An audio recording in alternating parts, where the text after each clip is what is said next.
Welcome back to the Storyboard podcast. For those of you that don't know, my name is Justin. This is Kirby. And we are a married couple that are filmmaker, producer, creative, photographer, all the fun, creative stuff. Yeah. Yep. We do that together. And we decided to start a podcast just to chill and yap. Document our conversations. Yeah.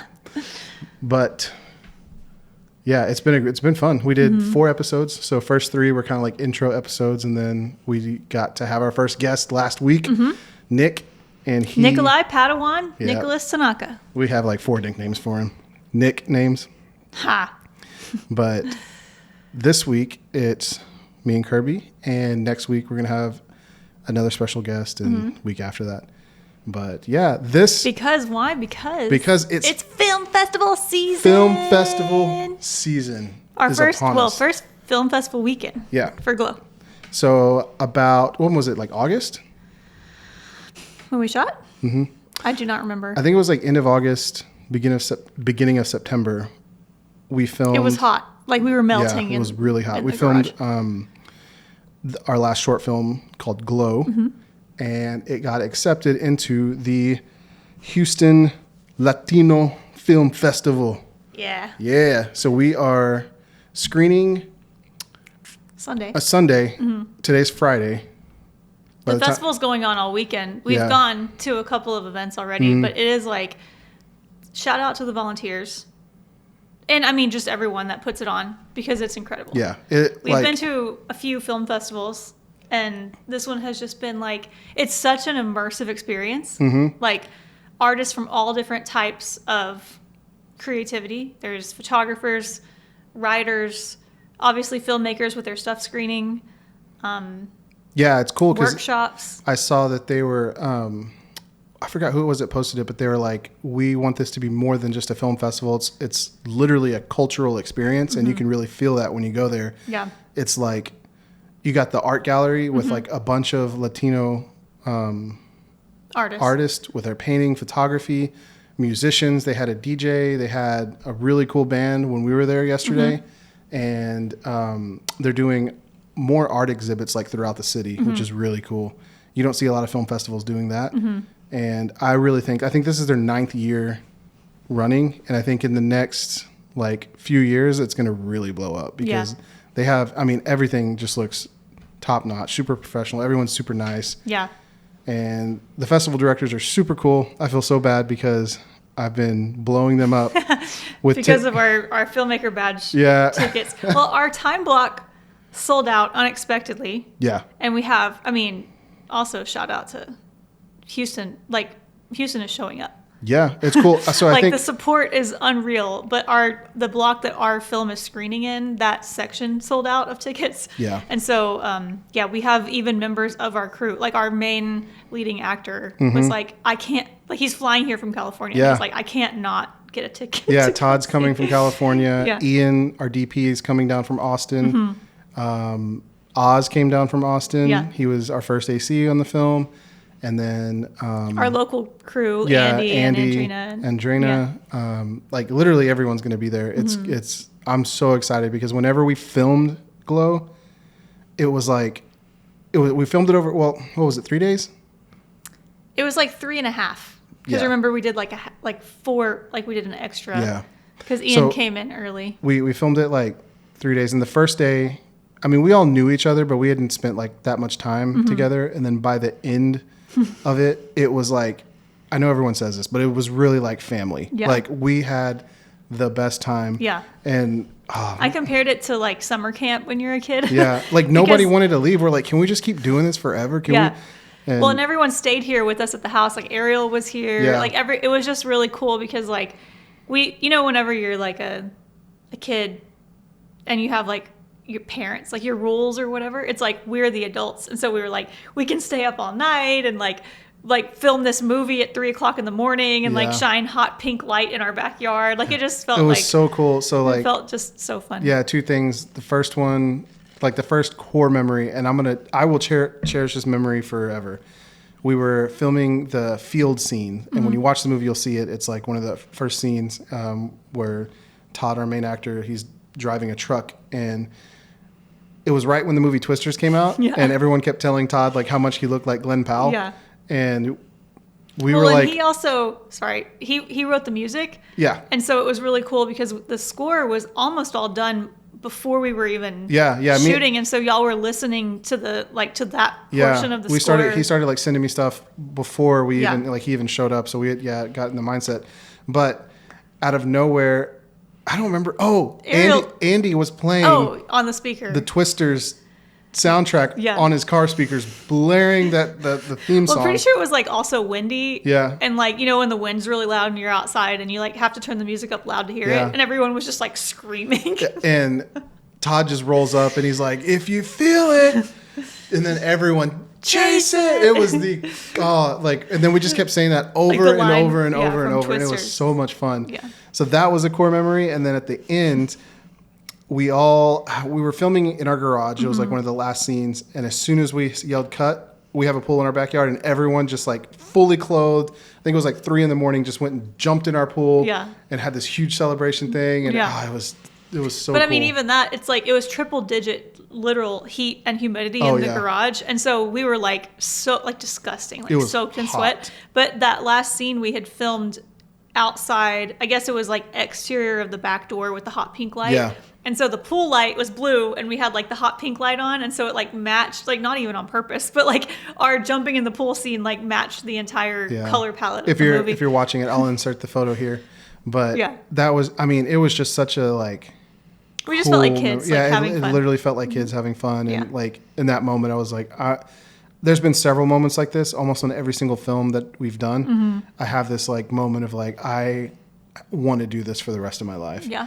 And I know like once you get to a certain level and it becomes work, like it's not all going to be fun like that, but there's just something about everyone coming together for like the common goal of telling a cool story and everybody cares about it. And for Glow, we didn't have a budget, so like no one really got paid.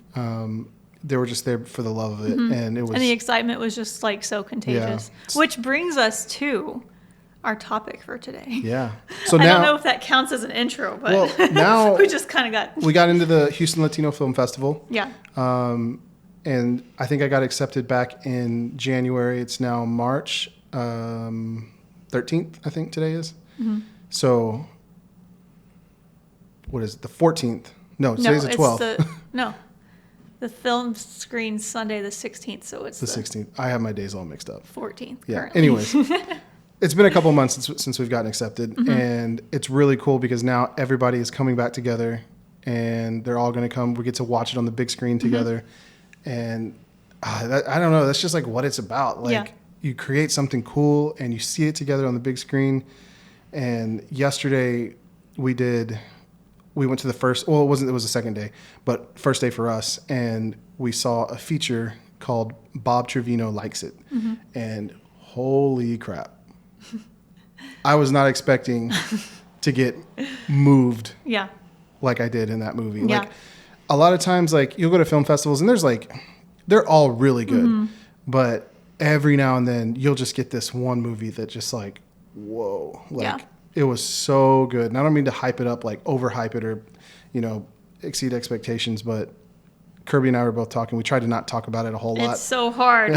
So we could save it for this. We're trying to do better at not having these like post movie review conversations like right after a movie or anything that we experience. We're like, wait, we got to save it for the podcast so that it's like the first time that we're having the conversation. But like I said, going back to that topic of the day is film festivals in general. Yeah. And whether or not, is it worth it to wait and hold your movies back publicly for the film festival scene? And kind of like, what's the big deal? Like, what's the hype about film festivals? And a lot of it will probably be us talking about this Bob Trevino movie because that was like, we could talk for an hour just on that topic. At the end, we'll dive in deeper to like I guess more, not a review, but like our thoughts on the movie. But like are film festivals worth it? That's such a loaded question, especially neither one of us have like a lot of experience in film festivals. We've never been to the big 5 or whatever it is, South by, Cannes, Sundance. We've never been to any of the big ones. Toronto. Glow is our third film to do and all 3 of our films have gotten into film festivals. Which is, first off, that is like also insane. Yeah. Big or small. Yeah, like that's, yeah. Some of them were really small, and some of them were, like a decent size. Like I said, we haven't gotten into the big ones, but like we went to El Paso with 30 Minutes, our first film. Which that was another incredible festival. Amazing festival, amazing people, super nice people. I mean, all the festivals have been super nice people. Some of them are just newer. They haven't been around as long, or they don't have as big of a following or a budget just because they are newer and they're not as known. And so I think depending on how many people submit and like the budget of the overall festival, there's limitations that people have, obviously, depending on how big the festival is. Yeah. And for like our first film, 30 Minutes, I haven't made any of my films actually with the intent of sending them to a film festival. But the first one I remember, and this has kind of been the story for all of them, is by the time we got done with it, I think there was like a general feeling of this can't just go up on YouTube. Like we can't just like throw it up there and watch it. We get a couple of hundred views, and then after that, no one sees it again. And I remember I was like, let me just submit to a couple of smaller festivals. And for those of you that don't know, Film Freeway is where you go to submit almost all of your film, you go submit your film to almost all of the film festivals, minus some of the big ones. So I made an account on Film Freeway, and I found some smaller festivals. And this has been a learning process for both of us too, because this felt so foreign, I guess, and it feels intimidating when you're like, I don't know where to start, and you're literally just like Googling. Like literally nobody taught me how to submit to a film festival. So if you're listening to this and you have no idea, hopefully this will have some kind of helpful information, but definitely you want to make a Film Freeway account. And I just kind of searched on there like local Texas film festivals, because I was like, at least maybe I can get into some like close by that aren't, huge ones. And to my surprise, it actually did. I got into Longhorn Film Fest. 3 film festivals, like Longhorn Film Fest, El Paso Film Festival, and Lost River Film Fest, which was in San Marcos. And we went to Longhorn Film Festival. It was in Fort Worth. And that was our first ever film festival experience. Yeah. We walked in. It's like whenever you're going to like. But like before that, do you remember like when I got accepted, when 30 Minutes got accepted for the first one? Yeah. It was just like this overwhelming feeling of like someone saw this idea that you had in your head and thought it was cool enough to show to like an audience. But it's also terrifying. Yeah. Because it's like, crap, now people are going to see it. I mean, like, that's terrifying that has like a negative connotation, but it feels like you go from like the excitement to like, oh my gosh, like, is it actually good? Like, is it good? Yeah, like, what are people going to think? When you're editing it and you make all these decisions, you're like, this sound effect would work here. Or even when you're shooting it and you think of something on the spot and you're like, this camera movement would work here. All of those tiny decisions that you think you're making in the privacy of like your own room editing it, all of a sudden become public. And they're huge on a screen. And you're like, for me, I sit there and I'm red and I'm sweating and I'm so nervous the entire time the film's Your playing. Your cheeks are always red from anxiety. It's never gotten any better. But that's like kind of the beauty of it. Like I said, it's like, it's in the best way. It's like terrifying in the best way. It's like you're going like cliff diving. It's like something that's like exhilarating but terrifying, But it's the coolest feeling in the world. Like it finishes, everyone claps. Your block finishes. So like usually if it's a short film, you're playing in like an hour and a half time slot with other short films. So it's like 10 minutes. And they'll bring everyone from that block up and they'll do like a Q&A. And it's really cool to hear all the other filmmakers, like their process behind how they wrote it, how they directed it, how they shot it. Because you get to ask questions too to other people. Like you get to see other people. It makes you feel not so alone because you're like, there's other people out there who also just had a crazy idea, no budget.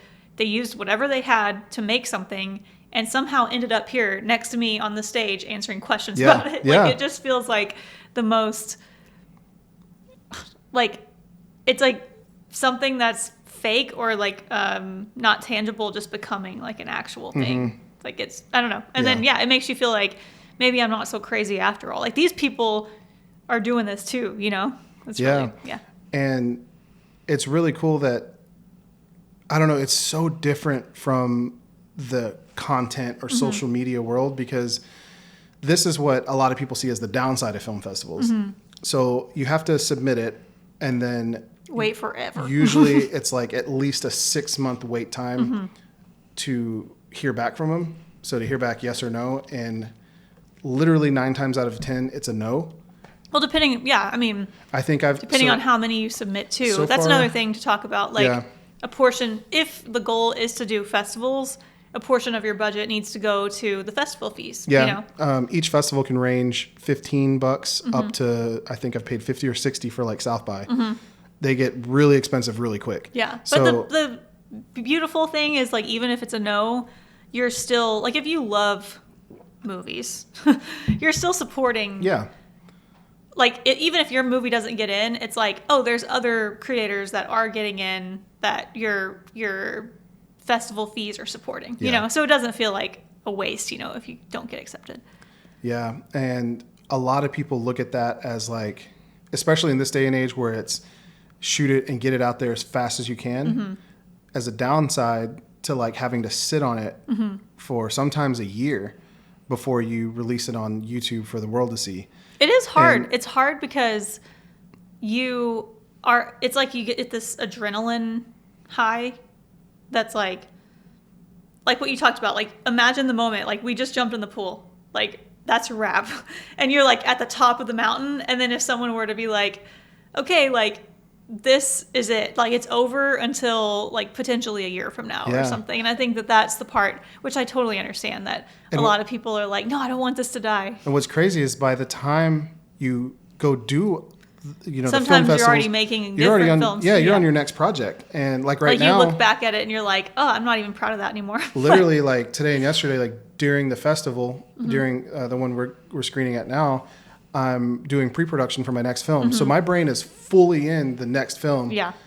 But I'm also still trying to celebrate the last film. Yeah. So it's kind of like a weird in between. And if you imagine, that's just for a short film. Like imagine that for a feature film. Yeah. Where you can spend upwards of 3 or 4 years working on a feature film to where now you're on the next one. And that's festival circuit, I guess, round for a feature is even longer than short films. That can go, like Bob Trevino. Yeah. That film. It's at the end of its festival. It showed at South by last year. So literally a year ago from today, it premiered at South by. So that means they shot that at least a year before that in 2023. And it still hasn't released in theaters. They are doing like a limited theatrical release in like certain areas, but imagine like when you're pouring, because a feature, also the amount of time it takes even just to make it before like you even start the promotion side. It's such a long process that we're still learning. I don't know. There's so much of it that I'm like, oh wow, you don't even, it's almost like there's things that you even forget where you're like, okay, we're 2 years later and people haven't even seen this and it's new to people, but to you, it's like, that was a lifetime ago. Yeah. And even like now with Glow, it's like, I've learned so much since I filmed that. And that was only 6-7 months ago. It's hard not to look back and kind of like beat yourself up over, I wouldn't even say mistakes, but over things that you would do differently just because like since then you've learned a lot or you've worked on more projects and changed. Yeah. Or, I mean, you just change. Like, there's decisions that you're like, I would do that differently now. Yeah. To me, that's like one of the bad, again, when I get like embarrassed watching it up there, I'm like, oh, why did I make that choice? I would have changed that now. But I mean, that's just, I think everyone is that way about I don't think there's any artists out there that are 1,000% proud of, like, you can be proud, but there's things that you're like criticizing yourself about. Art is never finished. Yeah. Like you can always mess with it. Yeah. Yeah.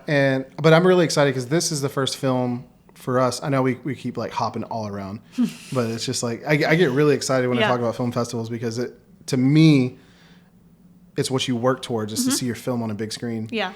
But this is the first time that we've had like the whole cast and crew. Like some of the other film festivals, we've had some of the cast show up and or one or two of the crew members. But they've been not local. Like those have been harder because it's harder for people to travel. Like we had to fly to El Paso and Fort Worth. It was like a 4 or 5 hour drive. Yeah. But it's going to be cool to see like Todd and Andrena. They're going to see themselves on the big screen. And then like Ian's going to see his DP work on there. And then Oz doing first AC. He's going to be like, dang it, I missed focus. That was his first time to ever first AC. Yeah. Oz is a very good friend of ours, super close friend. Yeah. And amazing content creator.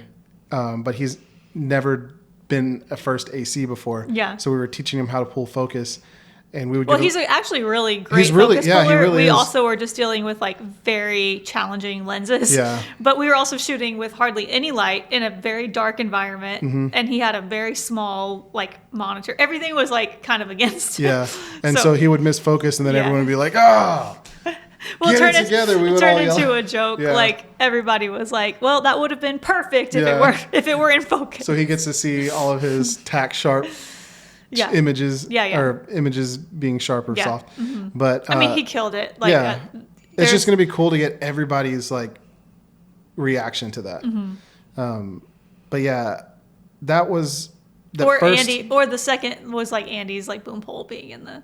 Oh yeah. There were a few shots that like it was like Todd's best performance of like the whole, or like it was like, okay, we're on take, whatever. And then I was there trying to kind of be like the bad assistant director and producer. Like I would kind of wear a lot of hats. We didn't have a grip or a gaffer. No. Like all of us kind of shared the responsibility, but because we had such a limited time frame, I was there kind of like, okay, if we get past a certain, like if we're on take like 8, like eventually I'm going to have to come in and be like, that's it. Like you got what you got. Yeah. But you did, you kept us on track, especially out there on the, in the field scenes. Yeah. I think that, my goal was to keep it under 10 takes. And there was one, it was actually my fault. It was that dang garage door scene. Oh yeah. I think we hit like, it might have been 12. It's probably on the BTS. Ariel's there filming like BTS for us. But I was so frustrated because I was like, I broke my own. I was like,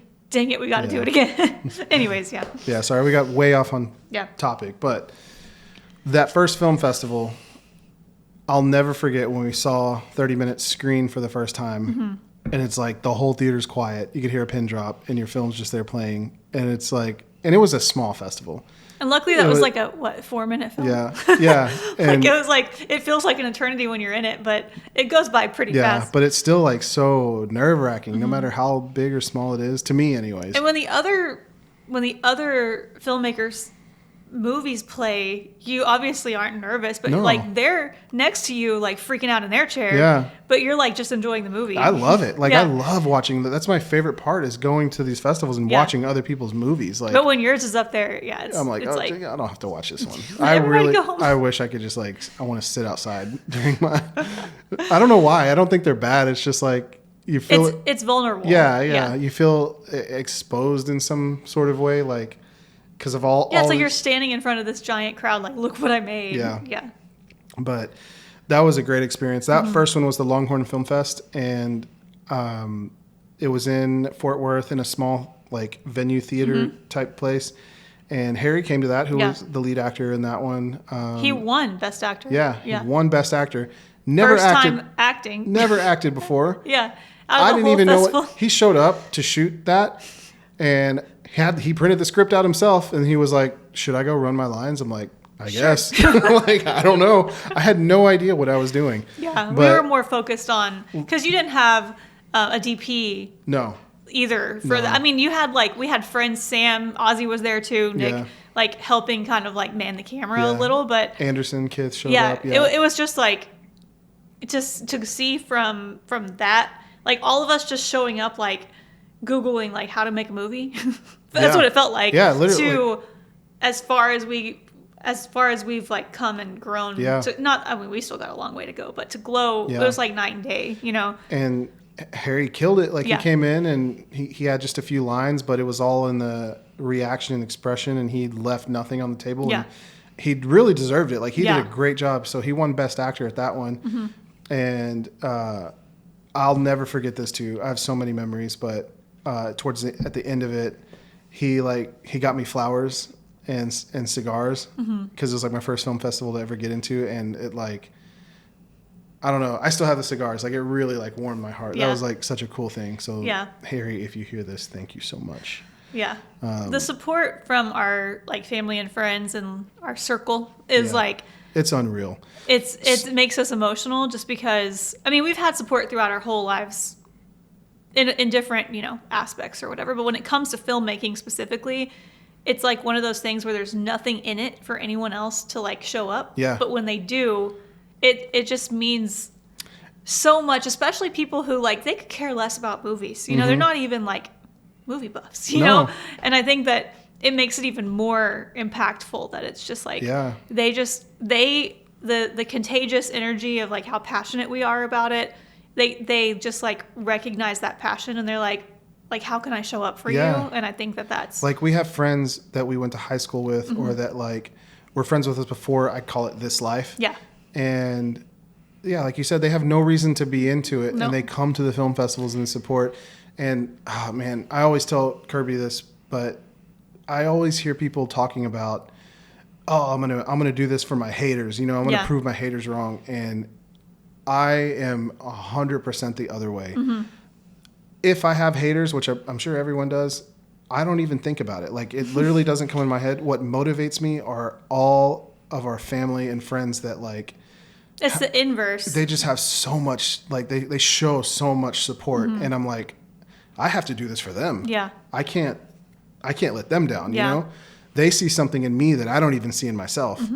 And that's what like, that's not like what motivates me, but like it's a big part of it. Yeah. And it's really cool to see that. Like for Glow, this film festival, we have like 15 people coming, which is insane. And like you said, it's people, even from high school or like, our siblings or, whatever. And it's, we had high school friends. Well, Kilo, best man in our wedding. Yeah. Like they drove to Dallas to watch, and Monica and Jesse, to watch like a less than 10-minute long film. Like to think about 10 minutes, like just to be there and not to do it for a picture or for credit or for any other reason other than just to say like, I'm showing up for you. Yeah. It's like, it's such like I can't even describe the feeling. Yeah. But I hope that like other people can feel that someday. Like everyone deserves to feel support like this. And it's just been such a cool journey. Yeah. But yeah, that's what I never expected from a film festival. And all of these feelings and all of these emotions, I've never gotten through YouTube. Yeah.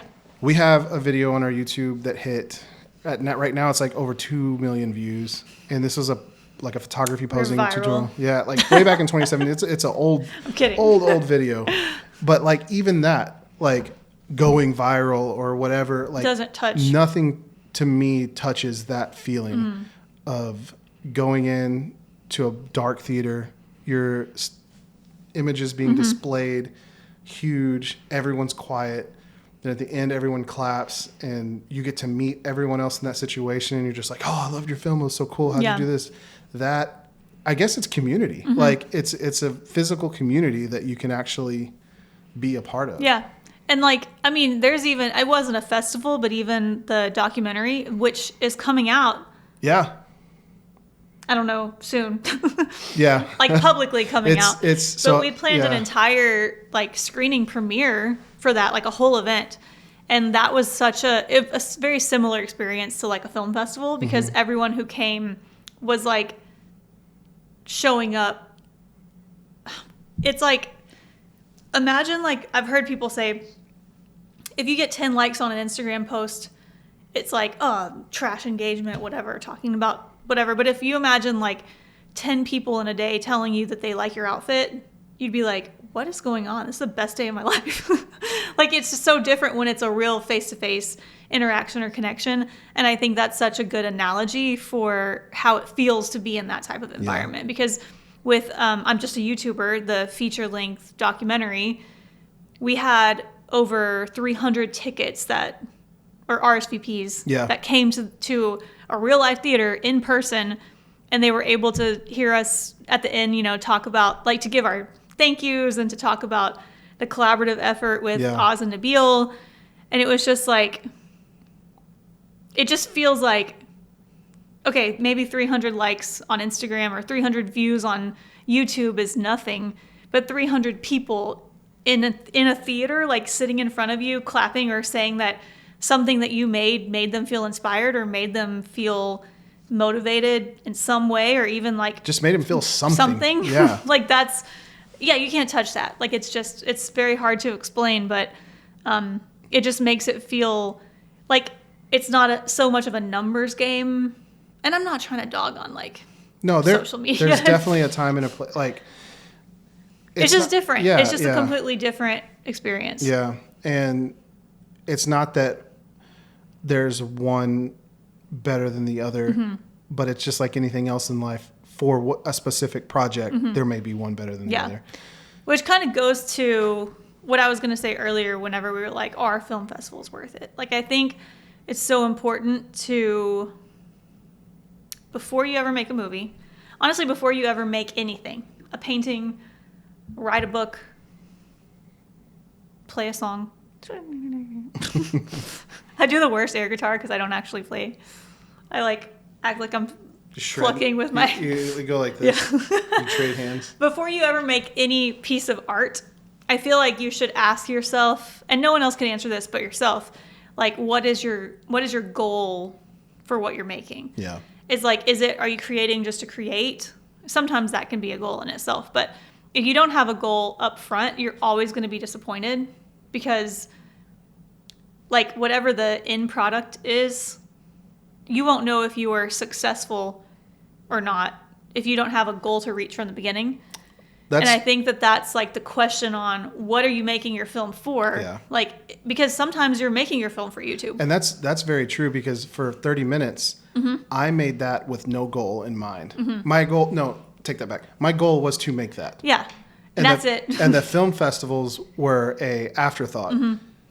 But after I went to the film festivals, I was like, I want to do this again. Well, what if if I did this, imagine if I actually filmed it for the film festival. Yeah. Like, it would have been quote unquote better, maybe, but I didn't. And I don't know. And there's no right or wrong. I think that it's important for people to remember there's no right or wrong goal.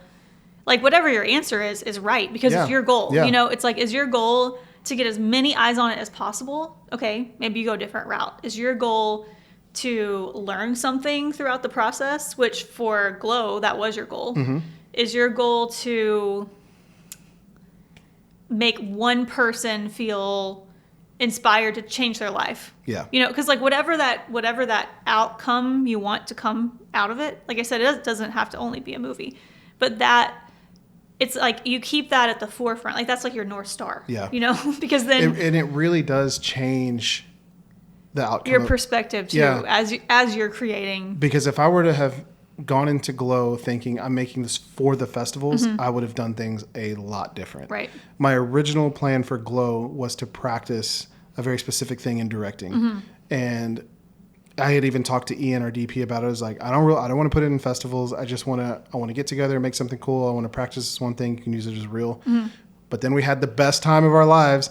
The images came out so good, and we were like, okay, this has to live on. And it doesn't mean that it can't it can't do other things. Yeah. But I think that like imagine if your goal was for 1 million people to see Glow, you would have failed. Yeah. As of now. Yeah. So it's like, but that wasn't your goal. So it's like, okay, what was your goal? If your goal was to practice directing actor or writing and directing subtext, which was your goal, you achieved that. So it's like, even if no one ever sees this movie, even if it's the worst movie ever made, you did that, and your goal, it's like a green check. Like, that's it. That was your goal. It was a success. Yeah, exactly. Yeah. And I think that a lot of people forget, like, I don't know, I do it too, but a lot of people forget that it's like, if you don't have that going into it, then you're almost setting yourself up to be disappointed no matter what, because at the end you're like, well, like, this was supposed to do this or supposed to do that, and it's like, well, what was your goal? Yeah. You know? Like, and a lot of this thought came today from, like I said, I'm working on my pre-production on my next film, and it's a short film, and our friend Cameron is going to be DPing it, and I think he's done a little bit of narrative work, but he's never been to a festival, never like made anything for a festival. And again, with this film, we're going to do it as low budget as we can. So with him donating his time, I asked him, I was like, what do you want out of this project? Like, what are you wanting to get out of it? Because I want it to be mutually beneficial. Yeah, I want it to be beneficial to him. I was like, are you looking to like have it on YouTube to where a bunch of people can see it, or you want to try to like do something more with it? Yeah. Like a film festival? And he asked me, he was like, well, I don't really know like what comes of film festivals. Like what's the pros and what's the cons? And it got me thinking, and I was like, are they worth it? Like, yeah. Should we make this for the festival? And it made me think deeper to the fact of like, okay, if I'm going to do this for YouTube, I'm probably not going to put as much money in it. I don't want to say I'm not going to try as hard, but I would do it with a very different mindset than doing it for a festival. Because I know, one, for YouTube and the internet and social media, attention span is everything. So you have to... Well, your whole subject matter has to be geared towards the platform, because like if someone's buying a ticket to a movie in a theater, they're going into it committing to the story. Yeah. So it's like, even if you're not vibing with it in the first 20 minutes of the film, most of the time people aren't going to get up and walk out, unless, for whatever reasons. But you like anything social, whether that's YouTube, Vimeo, Instagram, TikTok, whatever, like you aren't committed. You didn't buy a ticket. Yeah. So it's like, if you're not vibing with it in 30 seconds, like I ain't got time for that. Which is like a whole nother idea with streaming services and Netflix and everything like that. Like back in my day, when we had VHS and you go rent a movie. Not, like I said, one's not better than the other. But it's just different. It's totally different. And it's very difficult to tell a story that builds character development and builds connection with someone in such a short time frame to hook someone. And it's like, there are movies that do it, that have gone on social or gone on YouTube, hooked someone in the first 30 seconds and like draw people in, but you have to format it that way. Yeah. And in my opinion, if you're going to do a film for YouTube, it would have to be relevant with whether it's a camera that's coming out, that you're going to use for the first time on there, or current events that are happening, or taboo topics. Yeah, something that's like piquing interest right now. If you're doing something out of left field, you don't have any big names in it, and you're just like, I'm going to make a film about this guy riding a skateboard. It's or just whatever it's rare to find people who are going to commit to that kind of time. And to like have patience to build the story. But I was kind of explaining all this to him and the benefits to one or the other, and he was like asking me like, well, like if you get into South by, you get into Sundance, is that guaranteed that you're gonna like with a short film that they're gonna see it and make it into a feature, or is it no such thing as guaranteed? Yeah, like what happens? What happens? And it's like, well, it's all just hopes and dreams, but I don't know. To me, this is like I'm coming around to the answer of like, are film festivals worth it? To me, right now with short films specifically, not talking about features, it's not about the end product of can I turn this into a feature? Can I find someone that this piques interest with me? It's about building your community and finding like-minded individuals and people starting to see you around the circle. Yeah. And the more I think that you get involved with that world, the more that you're going to be, I don't know, like more just involved, and you're going to be more inspired, and it's going to make you think in a different way other than I'm creating this just to upload it and move on. Yeah. It's also in a sense a learning opportunity because you're surrounded by people who are at similar, and I don't mean talent levels, but similar levels, meaning they're creating on similar budgets, similar timelines, similar crew sizes. And I think that even that there's like limitations that people are working to their advantage. And that is such a helpful, when you see other people doing it, you're like, oh my gosh, how did they make this look?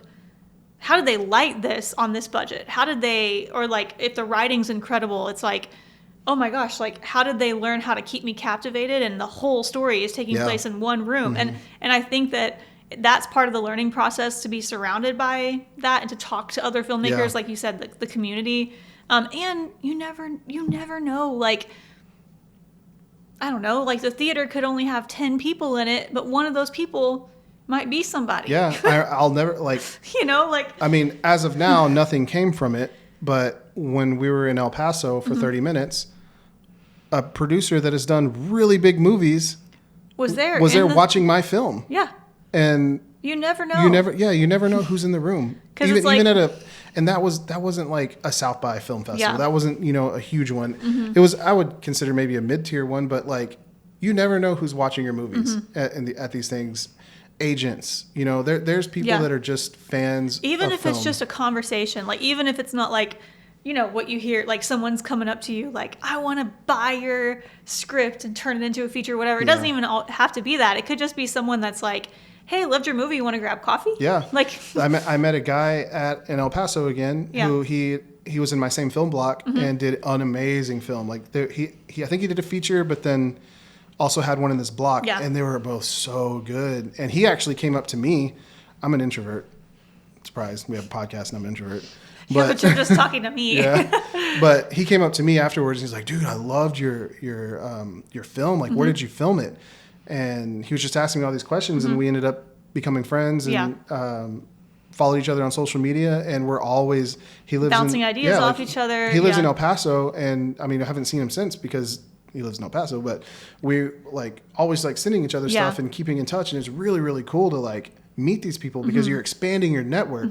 And I heard someone one day on something, he said, we're all moving up together. Yeah. Like all these people that are in festivals with you and that you're creating with, one day you all are going to be like the Spielberg and the James Cameron and all these people that are making films up here. Like you're the next generation that's moving up. And I can definitely see where that's the case. Yeah. Because... And filmmaking is such a team sport that it's like you need each other. And that's what I love about it, is that no one person is going to make the same film as the other person. There's no competition in it. Yeah. That's such a... And it's so hard to find anything else like that. Yeah. Because everything is so competitive. Like, I think we've talked a little bit about it, like in the commercial space or whatever, but it's like... Oh, everyone's kind of like trying to outbid each other's jobs and stuff. Like I'm trying to get better so that I can get, the Nike job or so that I can do this. And it's like taking it from someone else, when it's like in narrative filmmaking, it's like no one else can tell the story that like you and your team can tell. And it's like just because you have a good film and I have a good film, that's not going to take away from each other. Yeah, exactly. And everybody gets to eat. Everybody can have a good film together, and we can all enjoy it. And they're all totally different. Yeah, and that's what I love about it. It's like, again, like the Bob Trevino movie that we watched last night. Like, personally, I probably would never make a movie like that, but I loved it so much. Yeah. But you couldn't, because that was such a... We can segue into that. It was such a personal story with that director that's like the perfect example of like, that's not your story to tell. Yeah. And it's like, you're not in competition with someone making that movie, and I think that it's just like such a beautiful... but it's just so cool. I would love to sit down with that director and ask her, like, how did you come up? Like, I just want to ask her so many questions about it. Yeah. But before we like completely go into that, I did want to, like, I know we kind of hyped up film festivals and made it sound like we love it, but I think there is a time and place for film festivals. I think there's a time and place for YouTube. I personally, I have a couple of ideas. Like, one is a superhero fan film that I want to do. I mean, one, you can't put it in film festivals because of the IP, but even if you could, I would only put that on YouTube because it already has a fan base and you're going to reach a wider audience doing that's it like what I meant by like structuring the story or for like, the platform. Like next year I want to do a horror film for Halloween. Yeah. I'm not going to do a horror film and wait 6 months and then release it in the summer. No, I'm going to do it and throw it on YouTube so that everyone can enjoy it in Halloween. So that is a reason that the internet and YouTube is so good for filmmakers right now, because you can have a huge audience at your fingertips. Like things that come out, which this would be incredible, but even like during the month of December, if you get on Netflix, Hulu, whatever, your whole menu, like your whole homepage is filled with like Christmas movies, like Hallmark movies, rom-coms, like all this stuff, and they're all Christmas themed. And it's like, that's an example of something being relevant with a time seasonally, or it could be, I mean, like I said, it could be current events or whatever, but that is a different intended purpose for the subject of your movie. And I think that making things relevant with a season or with a purpose for that, like it would be like a disservice to try and put it into a festival. Yeah. It's like, no, this is supposed to be like it's Christmas Eve and I want to laugh, you know? Yeah, but like this film that Cameron and I are doing, it's not like based around anything. It's a completely original idea. And we're going to put our hearts into it. And I think it deserves to be seen that way, you know, differently than just on YouTube. Yeah. But I do think there's a time and place, and I'm very thankful for things like YouTube that we can have an audience to distribute. You don't have to go through these. Well, that's the beauty of it. Like, anyone can make anything and post anything. Because I mean, like film festivals are like they're hard. They're hard to get into. That's one thing you didn't say earlier. How many? You don't have to give me the exact number. Yeah. How many no's have you gotten compared to yeses? So right now for Glow. Yeah, just for Glow. I think I've submitted to like 18 total. I'm about halfway through like the notification dates. Okay. Which is just the date. So like 9 no's, 1 yes. Yeah, like the so far. The notification date is the date that they let you know if you're in or not. And I've gotten only 1 yes and 9 no's. Okay. And that's the reality. That's how it is. No one ever really talks about that because like you see people, including us, like I posted stories yesterday at the festival. I'm not posting all the no's. I'm posting like the 1 yes that we got. And I think that that is, I mean, that's another whole topic, but the highlight reel that people are so used to seeing. And that is a big reason why a lot of people talk themselves out of trying and like putting themselves out there because it's scary, you know, and you have to just get used to the no's. Yeah. Even with that, before putting it out in film festivals, I was like, man, I already know the majority of these are going to be no's. Mm-hmm. So do I want to sit on it and wait to be told no? But when you get that 1 yes, especially like this one, like I've really loved this film festival that we're a part of right now. Well, it's also like special to us because we both have Hispanic backgrounds, and I mean there's a personal aspect to it as well, to where it feels like Hispanic voices a lot of times in the film industry haven't had a platform. Yeah, and so that feels special. Yeah, and it's been an amazing experience so far, and this one festival and this 1 yes to me made all the no's worth it. Just because of the experience of it. It teaches you it's like falling off your bike and you like scuff your knee. It like teaches you how to like get at first, toughen up a little bit. The first film, it's just like, oh, you kind of take it personal. Yeah. You're like, they thought I wasn't good enough. Like this one festival told me no. Yeah, they thought I sucked, whatever. But now you just like expect to know. You're like, yeah, I know I'm not going to get to that one. Yeah. Which is fine. But you lose 100% of the shots you don't take. Yep. So that's the way I look at it. And it doesn't really like, I don't want to say it doesn't suck, but it doesn't like bother me really anymore, which is great because all this industry is just getting told no a lot of times until you get that 1 yes. And sometimes all you need is that 1 yes. Yeah. And I mean, both of us are big believers in like, when it's meant to be, it'll be, right place, right time. And it's like that festival wasn't meant to have Glow in it because maybe like someone else deserved it more, and that's okay too. Like whenever you see some of these films and what people have put into them, it almost makes you feel like, dang, like you're like some of these people, I'll never forget one person that did like a Q&A. I think it was at the Longhorn Film Fest. They said they had tried that festival to get in like 10 different submissions or something like that, and that was their first yes, their first festival ever. And I felt guilty because that was our first movie to ever make, and like we got into that one, and I remember feeling like, oh my gosh, there's people out here who have worked at this for way longer, way harder, who deserve to be here. And so it almost makes it like it's bittersweet because obviously you want to get in, but you're like, no, like they deserve it. Like you want to like cheer for them on the sidelines. Yeah. It's really cool though. Like, I don't know. It just makes it, I've said it a million times. It makes it that much better. Yeah. Like when I'm sure when they finally got that yes, it was just like. Yeah. Then you become like a spectator. It's like when someone's like running like an Ironman, and it's like whenever like we went with our shout out Jesse, our friend that ran an Ironman, and we were there spectating all day, and it's like you are just as excited to be there cheering them on, and you're not the one crossing the finish line. So Yeah, but last night we saw Bob Trevino Likes It.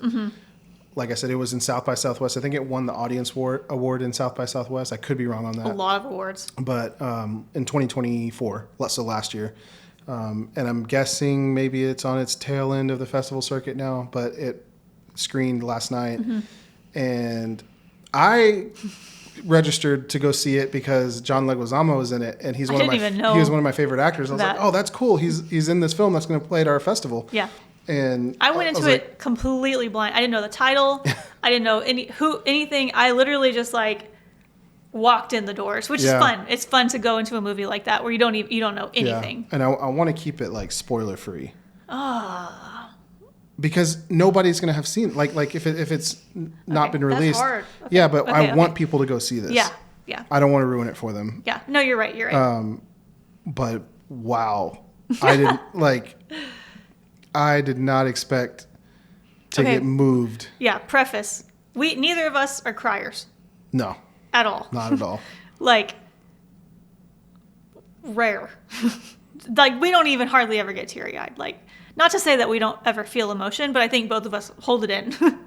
And that movie, when I tell you the whole theater, men, women, grown, young, like the whole theater was like sobbing. Yeah.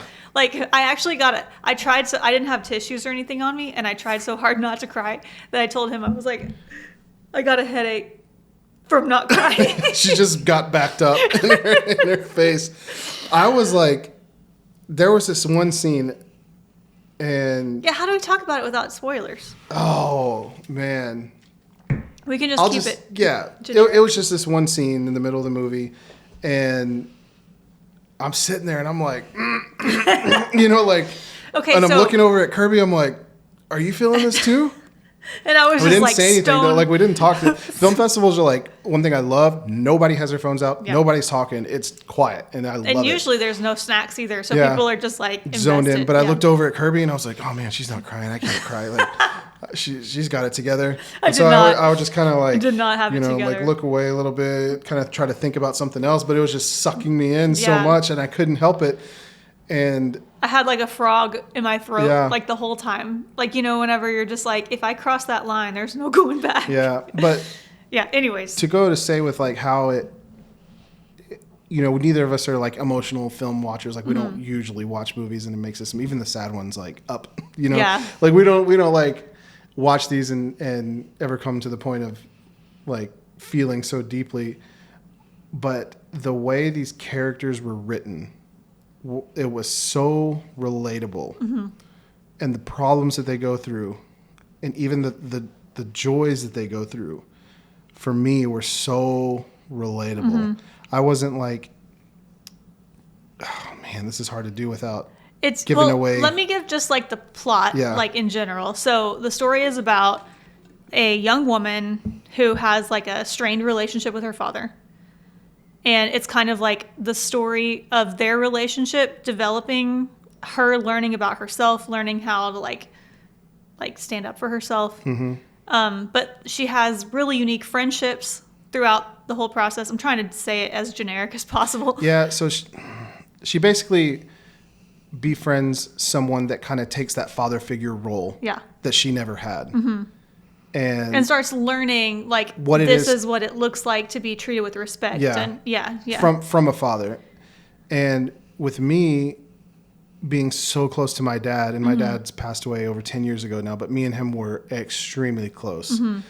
Seeing the role model in that, it just like brought me back to that. Like, I remember when my dad took me camping and taught me this. And it just felt I just related so much to so many different scenes. Which is so crazy because there's, no matter what your background is or your, male, female, like whatever type of family dynamic you had, there are aspects of it that you can feel like a personal connection to. It's so strange because it's like everyone obviously has like a different upbringing, and it's just so strange that there's like, whether you're relating to like her best friend or her non-present father or her random friend on the internet or like this, I don't know, like there's characters in it that just you literally like feel yourself in them, and you forget that they're acting. You're like, no, this is like, I'm experiencing this life. Like, even though it's on a screen, it just feels so real, know? It was so good. Yeah. So well done, well written, well directed. Yeah, incredible. Beautifully shot too. That was the first thing we noticed when we walked in. We were like, wow, this looks good. Yeah. Like before we knew what the film was about, because I didn't really know what it was about either walking in. I would love to know like the overall budget. Yeah. Because I think we looked it up and couldn't really find it. But lighting was beautiful. Like obviously the storytelling, the acting. Yeah. I mean, I just haven't seen, that was definitely in like the top movie of the year by far. Well, we're early in the year, but yeah. Really? But like potential, like a top favorite movie ever. Yeah. Like, and that's hard to say. Yeah. It just took me so off guard. I don't know. I don't know if it's because I went into it blind, but. And the whole time I'm thinking, I'm like, here we are. We're going into into movie theaters, not film festivals, but into movie theaters, and we're seeing the same regurgitated stories and high budget, whatever, just thrown down our throats when there's these amazing indie films like this that deserve a huge audience just getting looked over. And it's so frustrating because stories that are heartfelt, that make you feel something, where you don't just walk out and say, I'm going to forget this movie in 30 minutes. And I'm like, you wonder why movies are dying. Yeah. Like why the theater experience is dying. It's like, you're not putting... This isn't what people are getting to see. Yeah. Yeah. And I get it. It's hard to market something that doesn't have an IP that people don't know. But like, if our culture was taught to not expect something, taught to go to the movies to like see something brand new, then it would be better. Like the theater experience would be better, and we'd be doing more. People want this. Like people want these kinds of stories. Yeah. And I mean, like I said, that theater had such a range of like I said, cultural backgrounds and ages, and like the people, the audience. And every single person was moved. Yeah. And we were strangers. So a group of strangers. Yeah. And every person, when we walked out, we were like watching the credits. There was a family in the center row, all different ages, all just like literally like huddled, like hugging, like huddled together. And I was like, people deserve to feel this, And I think that is... that's what I remember going to the movies. Yeah. And feeling. I remember going as a kid and feeling something and relating to the character, whether it was a big, fiction character or just a regular person overcoming a big obstacle in their life. And it doesn't always have to be emotional. There's so many other types. Like sad, I should say. But yeah. Whether even humor, or there's so many other things that it's... But you connect. Yeah. Even if Superbad, when that came out, that was literally like I was in high school. Yeah, when the whole theater laughs at the same joke and together. And it was like we relate to these dumb kids doing the same thing, and it's like, you relate to it, and you feel like I can see myself in that character. And like I said, I think they did that so well, and it deserves all of the credit that it's going to get, I hope. So they're doing limited release, theatrical releases in New York and Los Angeles end of March. And then it says in some select other theaters. So I'm tempted we followed them on Instagram and film. So I want to write, well, you commented to the director. Yeah. But I want to ask what theaters outside of those areas it might be. Yeah. Or if it will be available online or something somewhere, because I want to just blast it everywhere. I just want so many people to see it. I'm definitely going to send this to the director on Instagram. And Oh, if you're yeah. listening to this, I would love to have you on the podcast and just talk about this movie. Oh, that would be amazing. Yeah. It definitely moved Kirby and I. Yeah. And it was, I don't know, you did an amazing job. So we would love to have you on the podcast if we could. Yeah. But definitely go see it. Bob Trevino Likes It. Again, if you didn't get it the first few times. Look up and see if it's coming to a city near you, because it's definitely a movie worth seeing in the theaters. Yeah. And the sad part, the unfortunate part is that there are so many incredible movies and stories being told that way that no one knows about, because for whatever reason, usually it is money. Money is like always the reason, but it's not produced by a big studio. And unfortunately, I think the like staleness of the big blockbuster movies that are coming out now is like it's kind of like a ripple effect from these, just these investors and stuff where everything's based on numbers, and now I it's think not based on storytelling for the sake of storytelling. And I think the studios have dug themselves so deep that they can't get out of it, and they have to put these out, and they have to make this money. Yeah. I heard somewhere, I don't know how true it is, but that, Disney or whoever these big studios are only like 3 flops away from going out of like completely bankrupting. Yeah. But I mean, I think that it's one of those, like, it's the hard reality is that people want authenticity, and the stories that are taking bigger risks or that are more genuine are being told by people who are just doing it on their own. Yeah. Which is like coming back to the original theme of this entire conversation. We never would have seen this movie if we didn't go to that film festival. Right. Yeah. And this isn't just and the our only lives movie. are now different because of that. Like, I'm not trying to sound like overly dramatic, but whenever you see something or learn something, you can never unlearn it or unsee it. And I think whenever you feel something from a film, you can never unfeel it. If that makes sense. Yeah, like you'll always think, oh man, that movie made me feel like Bob Trevino movie did. Yeah. Or whatever. And this isn't the only movie that we've ever seen at a film festival that has stuck with us. We saw one in El Paso called Old Man.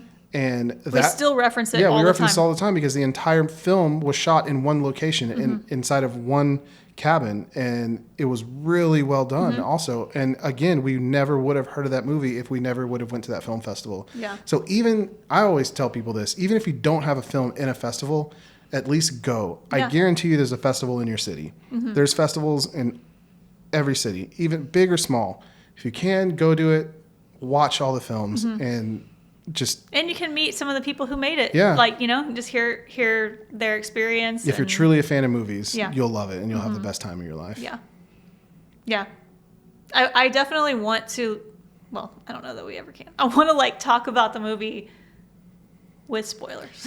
Yeah. Well, maybe we can get the director on here and we can talk to her, because it'd be great. But if you do see it, come back and comment on this, what you thought. I would love to hear your thoughts, or shoot us a DM on Instagram at Kirby Betancourt and at Justin Betancourt. Yeah. But this was a good combo. This was felt good to get it out, because a lot of people always ask me why do you go to festivals? Like what's in it for those? And it's so hard to really just say, but this is why we love festivals. Yeah. And we may be weird, but we love well, movies. Not maybe. Yeah, we are weird. We love movies, and we love the theater experience, and we think that films should be made for the theater. And I feel like this podcast was our first true yap. Yeah. Session, because we didn't really have I mean, we kind of had a topic, but we were before we started, we're let's just talk. Yeah. Which is fun. That's kind of the whole reason why we wanted to do this to begin with, because that's, I don't know, I love just seeing where the conversation goes, but anyways, yeah. But yeah, if you made it this far into the episode 5, comment a film clapper. I don't know if you can see it, but like a film, comment one of those down below. And what's the official name? Clapboard. Slate. I should probably know that. I'm like, wait. Yeah. I mean, yeah, clapboard, whatever. But yeah, Nothing. comment that. And last time we actually had some people do it. Scheider, shout out Scheider, who's an amazing DP. I want to get you on here also. Yeah. He was the first person to ever get through an episode to comment the salute emoji from Nick's episode. So Yeah. shout out Scheider. Scheider's an awesome, like I said, an awesome DP here in Houston. He gave me my first paid director's job. Yeah. Which is super cool. How cool that he will always like hold that. Mm-hmm. It's So- like a that trophy. Yeah, soon we'll bring him on so that he can talk about. He's got a really cool story. Super talented guy, amazing guy. Super hardworking. And me and him are twins because we both grew up in church playing music, and now we're into filmmaking. So Yeah. pretty cool. Yep. But thank you for watching this episode. This is a fun yap. Yeah. I love talking about this. Love talking about movies. This episode was sponsored by Raising Cane's and Buc-ee's. And Buc-ee's. I wish Buc-ee's. I know y'all don't sponsor anybody, but if you sponsor this podcast, I'd love you forever. I'm still going to shop there, but whether you do or not. But What's your favorite Buc-ee's snack? that's a hard one. I love. No, you can only Also, pick one. Buc-ee's, we're from your hometown, so if you should sponsor anybody, it should be our podcast. Only pick one. Man. Go. 3, 2. Cinnamon roll. Cinnamon roll. No. What? No. That's not what. No, you can't change it. That's not what Were I you thought you were gonna going to say say. were you gonna say the candy pecans? Pecans, yeah. I almost said that, but The cinnamon honestly, sugar roasted pecans. honestly, I couldn't. Those cinnamon I rolls couldn't are think of bomb. that fast enough. My brain kind of flubbed, and cinnamon roll came out. But Cinnamon rolls are good too. the cinnamon rolls are good. I do have to say the pecans, though, honestly. Yeah, And cinnamon sugar roasted cinnamon pecans. sugar pecans with a sweet tea on a road trip. We should do a yap. Oh, I man. want to do a road trip yap. Yeah. Because those are the best combos too. Okay, anyways. All right. Thanks for watching. Can't wait for you to watch the next few episodes. We've got some great people coming on. So Yeah. we will see you then.